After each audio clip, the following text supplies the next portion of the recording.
Hello friends, कैसे हैं आप सभी। मार्शल Bharat Kurseja, faculty of chemistry, आप सभी स्टूडेंट्स का फिर से तहे दिल से पूरे जोश जुनून और हिम्मत के साथ हार्दिक अभिनंदन करता हूं। बच्चों हमने हमारा जो चैप्टर स्टार्ट किया था क्लास 10 केमिस्ट्री का, कौन सा, केमिकल रिएक्शंस एंड इक्वेशंस। उसके अंदर अब तक जो हम बातें कर चुके थे, केमिकल रिएक्शंस क्या होती हैं इसके बारे में बातें कर चुके थे, केमिकल रिएक्शंस की कैरेक्टरिस्टिक क्या होते हैं उसके बारे में भी हम बात कर चुके थे, और साथ साथ हमने हमारा जो पिछला लेक्चर था उसमें हमने केमिकल इक्वेशंस क्या होती हैं इसके बारे में थोड़ी सी बात करी थी। आज हम देखने जा रहे हैं कि बैलेंस्ड केमिकल इक्वेशन क्या होती है, और अगर कोई केमिकल इक्वेशन बैलेंस नहीं है तो उसे हम कैसे कर सकते हैं बैलेंस, इसके बारे में आज हम डिस्कस करने वाले हैं। तो जुड़ जाइए हमारे साथ, गुड मॉर्निंग बोल के, हाय बोल के, जो भी बोलना है बोल के, दिल खोल के बोलिए, लेकिन दिखा दीजिए अपनी 100% प्रेजेंस, क्योंकि आप अपनी जितनी ज्यादा प्रेजेंस दिखाने वाले हैं दोस्तों, जितना ज्यादा जोश और जुनून आप अपना दिखाने वाले हैं उतना ही मजा आने वाला आज के लेक्चर में, क्योंकि उससे कहीं गुना ज्यादा जोश और जुनून मैं दिखा दूंगा आपको पढ़ाने में। तो स्टार्ट करते हैं आज के लेक्चर को, जिसमें हम बात करने जा रहे हैं दोस्तों किसकी, बैलेंस्ड केमिकल इक्वेशन की। किसकी, बैलेंस्ड केमिकल इक्वेशन की। तो बैलेंस्ड केमिकल इक्वेशन क्या होती है इसके बारे में हम डिस्कस करेंगे। तो सबसे पहले तो हम इसके बारे में इसकी डेफिनेशन को लिख लेते हैं, उसके बाद हम समझ लेंगे कि बैलेंस्ड केमिकल इक्वेशन क्या होती है। तो लिखते वक्त आप मेरे साथ लिख सकते हैं, लेकिन जब मैं समझाने लगूं तो रुक जाइएगा। चलिए, तो क्या होती है balanced chemical equation.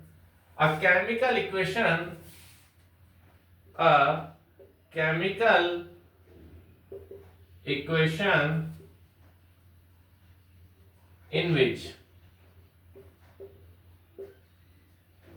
a chemical equation in which number of atoms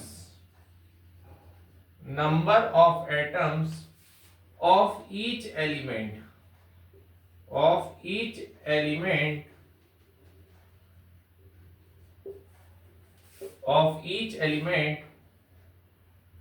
both sides of the equation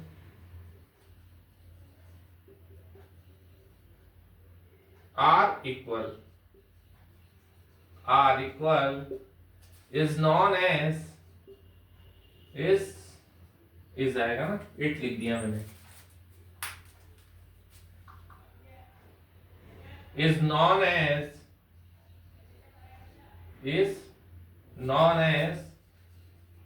balanced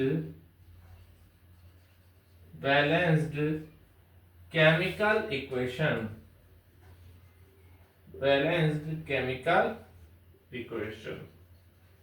तो क्या होती है बैलेंस्ड केमिकल इक्वेशन, बोर्ड पे लिख दिया मैंने, अब समझा देते हैं। अब रुक जाना, आप लिखना नहीं है ना, अब समझना है। चलिए, तो क्या होती है बैलेंस्ड केमिकल इक्वेशन, इसके बारे में हम बात कर रहे हैं। तो अ chemical equation in which sorry होता है कभी कभार, अ chemical equation in which number of atoms of each element on both side of the equation are equal is known as balanced chemical equation। यानी ऐसी केमिकल इक्वेशन दोस्तों जिसमें जो equation है उसके दोनों साइड यानी बोथ साइड जो एलिमेंट प्रेजेंट हैं उन एलिमेंट के अंदर जो नंबर ऑफ एटम्स है वो कैसे हो, इक्वल हो जाए, तो ऐसी केमिकल इक्वेशन हो जाती है बैलेंस्ड केमिकल इक्वेशन। जैसे मैं आपको एग्जांपल की बात कराऊं इसमें, तो जैसे एग्जांपल आपका हो जाएगा जैसे CaCO3 कैल्शियम कार्बोनेट जो होता है वो हीट देने पर डिसोसिएट होता है कैल्शियम ऑक्साइड में और कार्बन डाइऑक्साइड में। ठीक, अब यहां पर अगर हम देखें तो इस केमिकल इक्वेशन के बोथ साइड, ढक्कन भी बार बार गिरता है ना, चलता रहता है। तो इस केमिकल इक्वेशन के दोनों साइड यानी लेफ्ट हैंड साइड कौन सा होगा भाई, मेरा राइट हैंड साइड ये वाला, लेफ्ट हैंड साइड ये वाला, तो ये वाला लेफ्ट हैंड साइड और ये वाला राइट हैंड साइड। तो left hand side and right hand side दोनों साइड अगर हम देखें तो यहाँ पर जो एलिमेंट प्रेजेंट हैं इसमें, उन एलिमेंट के नंबर ऑफ एटम्स क्या होने चाहिए, सेम होने चाहिए। तो ऐसी केमिकल इक्वेशन क्या हो जाएगी, बैलेंस्ड केमिकल इक्वेशन हो जाएगी। चेक कर लेते हैं कि बैलेंस केमिकल इक्वेशन है कि नहीं। जैसे कैल्शियम एलिमेंट का यहाँ पर एक ही एटम है, यहाँ पर कैल्शियम एलिमेंट का एक ही एटम है, यहाँ पर कार्बन एलिमेंट का एक ही एटम है, यहाँ पर कार्बन एलिमेंट का एक ही एटम है, यहाँ पर ऑक्सीजन एटम की और ऑक्सीजन एलिमेंट के 3 एटम्स हैं, यहाँ पर 1 और 2 3, यानी ऑक्सीजन एलिमेंट के कितने 3 एटम्स हो गए। तो बैलेंस्ड है कि नहीं ये। उधर हर जो ईच एलिमेंट है उसके both side number of atoms क्या है, इक्वल है इक्वेशन में। तो ये इक्वेशन क्या हो जाएगी, बैलेंस्ड केमिकल इक्वेशन हो जाएगी। लेकिन अगर मैं बात करूं जैसे मैग्नीशियम प्लस O2 से क्या बनता है, मैग्नीशियम ऑक्साइड, इसकी अगर मैं बात करूं तो अब आप किसको देखो, यहां पर मैग्नीशियम एलिमेंट का एक एटम, यहां पर मैग्नीशियम एलिमेंट का एक एटम, चलो ये तो इक्वल है। लेकिन यहाँ ऑक्सीजन एलिमेंट के 2 एटम है और यहाँ एक ही एटम रह गया। तो ये बैलेंस्ड केमिकल इक्वेशन नहीं है, क्योंकि ईच एलिमेंट के नंबर ऑफ एटम्स जो है इक्वेशन में बोथ साइड इक्वल नहीं आ रहा है। तो ये बैलेंस्ड केमिकल इक्वेशन नहीं होगी। तो क्या होती है बैलेंस्ड केमिकल इक्वेशन, बता दिया मैंने आप लोगों को। ले लीजिए स्क्रीनशॉट एक बार, चलिए ले लिया। अब देखिए बैलेंस्ड केमिकल इक्वेशन क्या होती है ये मैंने आपको बता दिया। और जो बैलेंस नहीं होगी वो अनबैलेंस्ड केमिकल इक्वेशन होगी, और जो अनबैलेंस्ड केमिकल इक्वेशन होगी उसको कर सकते हैं कैसे बैलेंस, इसके बारे में हम बात करेंगे। तो पहले तो मैं इसको इरेज कर दूं, चलिए। तो हम किसी भी अनबैलेंस्ड केमिकल इक्वेशन को कैसे बैलेंस कर सकते हैं इसके बारे में डिस्कस करने जा रहे हैं। तो देखिए, तो balancing of a chemical equation, balancing topic बनाए, balancing of a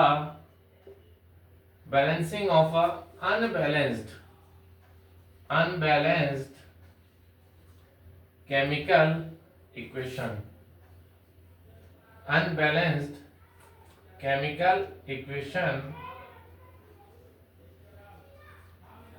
chemical equation by hit and trial method, by hit and trial method। तो हिट एंड ट्रायल मेथड से जो है हम किसी भी अनबैलेंस्ड केमिकल इक्वेशन को बैलेंस करना सीखेंगे। शुरू करें, चलिए। तो ये वाली बात है, चलिए। अब देखिए, किसी भी केमिकल इक्वेशन को अगर बैलेंस करना है तो उसे सबसे पहले क्या करना पड़ेगा, ऑब्जर्व करना पड़ेगा, कंसीडर करना पड़ेगा। अब हमें तो कोई यहाँ पर इक्वेशन दी नहीं गई है ना, तो हम यहाँ पर कोई अपने हिसाब से ले लेते हैं इक्वेशन। जैसे अभी अभी मैंने आपको एक इक्वेशन बताई थी, जो केमिकल इक्वेशन बताई थी जो अनबैलेंस थी, तो हम उसी को ले लेते हैं, है ना। तो फर्स्ट स्टेप में कंसीडर अ केमिकल इक्वेशन। तो एक केमिकल इक्वेशन को हम क्या कर रहे हैं दोस्तों, कंसीडर कर रहे हैं, ऑब्जर्व कर रहे हैं।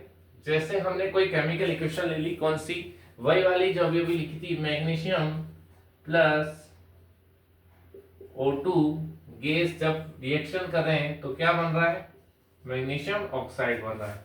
तो ये अनबैलेंस्ड है मैग्नीशियम, है ना। तो अनबैलेंस्ड है वो तो हमने देख लिया था, लेकिन इसको ऑब्जर्व तो करेंगे ना, कंसीडर तो करेंगे। तो यहां पर अब हम क्या कर रहे हैं, नंबर ऑफ मैग्नीशियम एटम और नंबर ऑफ ऑक्सीजन एटम को यहां पर हम कर रहे हैं कंसीडर। रिएक्टेंट साइड भी देखेंगे हम इसको, और इसी को हम दोस्तों कहां देखेंगे, प्रोडक्ट साइड भी देखेंगे।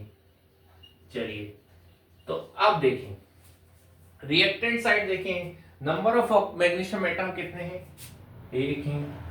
प्रोडक्ट साइड देखें, नंबर ऑफ मैग्नीशियम एटम कितने हैं, 1 है। Number of oxygen atom reactant side कितने हैं, 2 हैं। Number of oxygen atom product side कितने हैं, 1 ही है। तो फिर अब आप देखिए, मैग्नीशियम एटम के तो रिएक्टेंट और प्रोडक्ट साइड सेम एटम है, लेकिन ऑक्सीजन एटम के रिएक्टेंट साइड एटम है 2 और प्रोडक्ट साइड एटम है 1, तो अनबैलेंस है। अनबैलेंस है यानी हमें ऑक्सीजन एटम को बैलेंस करना पड़ेगा। तो हमें यहाँ पर क्या बनाना है, 2 बनाना है, प्रोडक्ट साइड ऑक्सीजन 2 करने हैं। और प्रोडक्ट साइड ऑक्सीजन को 2 करने के लिए हमें क्या करना पड़ेगा, इस पूरे MgO को यानी मैग्नीशियम ऑक्साइड को 2 से मल्टीप्लाई करना पड़ेगा। तो आगे मैं बता रहा हूँ, सेकेंड स्टेप में हम यही काम करेंगे, मैग्नीशियम ऑक्साइड को 2 से मल्टीप्लाई करेंगे। पहले आप ले लीजिए इसका स्क्रीनशॉट, फिर बढ़ते हैं आगे। चलिए ले लिया, बढ़ते हैं। तो अगली नेक्स्ट स्टेप देखें आप। नेक्स्ट स्टेप क्या हो जाएगी, नेक्स्ट स्टेप में क्या करेंगे देखिए, तो here number of oxygen atom is unequal. Here number of oxygen atom is unequal.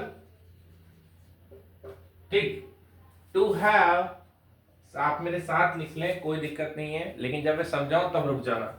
to have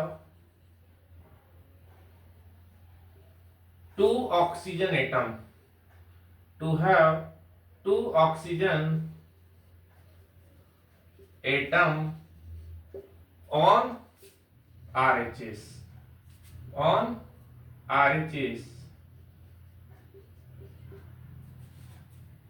we multiply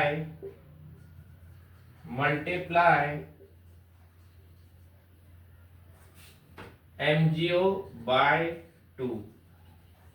तो देखिए यहां पर जो हमने लिखी थी इक्वेशन, उसमें नंबर ऑफ ऑक्सीजन एटम जो है वो कैसे थे, अनइक्वल थे। और हम चाह रहे थे कि 2 ऑक्सीजन एटम हो जाए राइट हैंड साइड में। तो उसके लिए हम क्या करेंगे, हम मल्टीप्लाई करेंगे MgO को किससे, 2 से। तो फिर इक्वेशन हमारी क्या बनेगी, so that Mg plus O2 से क्या बन जाएगा हमारा, 2MgO बन जाएगा। ठीक, लेकिन अब आप इसमें देखें, यहां पर आपके मैग्नीशियम एटम तो यहां पर 1 है, यहां पर कितने हो गए हैं, 2 हो गए हैं। ऑक्सीजन एटम यहां पर 2 है और ऑक्सीजन एटम यहां पर 2 हो गए हैं। मतलब कहने का मतलब यह है कि ऑक्सीजन एटम तो बैलेंस हो गए, लेकिन इससे मैग्नीशियम एटम अनबैलेंस हो गए। तो हमने जब इसको ऑब्जर्व किया, नंबर ऑफ मैग्नीशियम एटम और नंबर ऑफ ऑक्सीजन एटम को जब हमने यहां पर MgO को 2 से मल्टीप्लाई करने के बाद जो ऑब्जर्व किया, रिएक्टेंट और product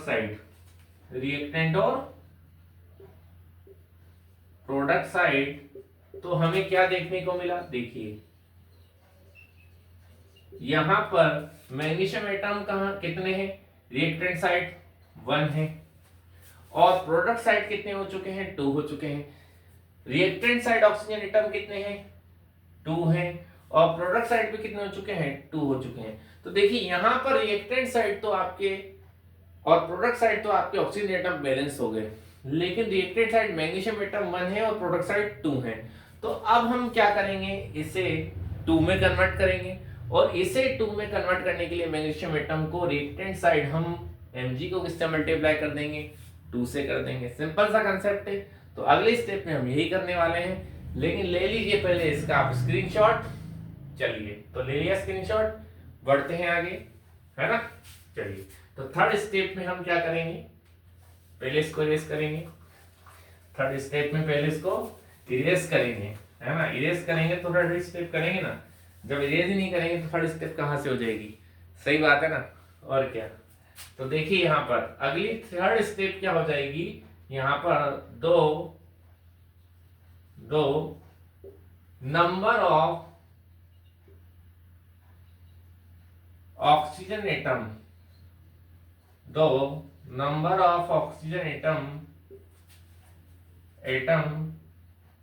are now has now equal has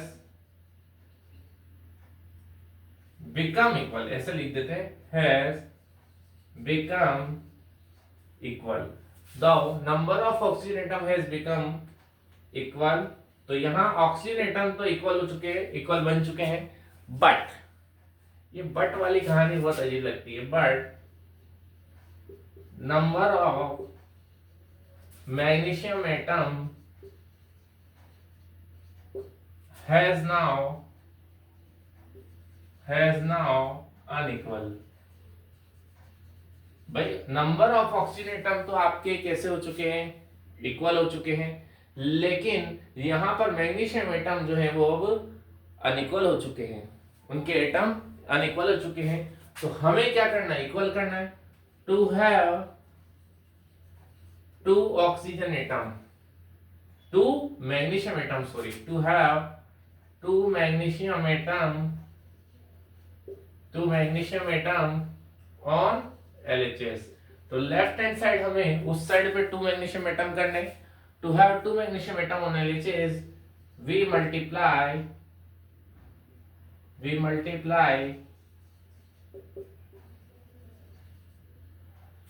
mg by 2। तो mg को रिएक्टेंट साइड मल्टीप्लाई करेंगे किससे, 2 से। तो हम जैसे ही ऐसा करेंगे सो दैट, तो हमारी रिएक्शन क्या बनेगी, 2mg प्लस O2 से क्या बन गया, 2MgO बन गया। अब देखिए, अब इसको ऑब्जर्व कीजिए, यहां पर 2 मैग्नीशियम एटम है, यहां भी 2 मैग्नीशियम एटम है, यहां 2 ऑक्सीजन एटम है, यहां भी 2 ऑक्सीजन एटम है। तो बैलेंस हुई कि नहीं हुई केमिकल इक्वेशन, बैलेंस हो गई ना। तो which is a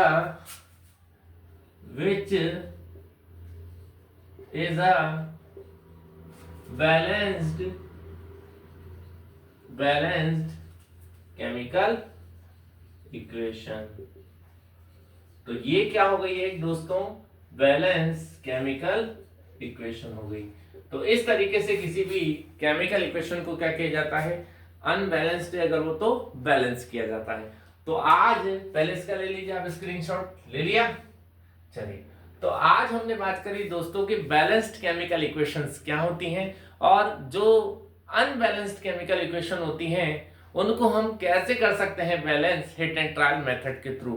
तो आई होप आपको बहुत अच्छा लगा होगा लेक्चर, आपके सारे डाउट्स क्लियर हो गए होंगे। लेकिन कोई डाउट हो तो कमेंट बॉक्स में जरूर बता देना, आपको आपके डाउट्स के सॉल्यूशन जरूर मिल जाएंगे। और आपसे रिक्वेस्ट है कि चैनल को सब्सक्राइब जरूर कर लेना, ताकि आपको आने वाले जो भी लेक्चर्स हैं उनका फायदा मिल सके, ठीक। और साथ ही साथ शेयर जरूर कर देना लेक्चर को अपने उन फ्रेंड्स के साथ जो कर रहे हैं 10th class CBSE RBSE English medium की प्रिपरेशन, ताकि उनको भी फ्री ऑफ कॉस्ट स्टडी का फायदा मिल सके। और लाइक जरूर कर देना, है ना, क्योंकि लाइक तो बनता है दोस्तों, आपके लिए इतनी मेहनत कर रहे हैं तो लाइक तो बनता है। तो मिलते हैं नेक्स्ट लेक्चर में, तब तक के लिए आपसे बच्चों करते हैं दिल से धन्यवाद। जय श्री कृष्ण।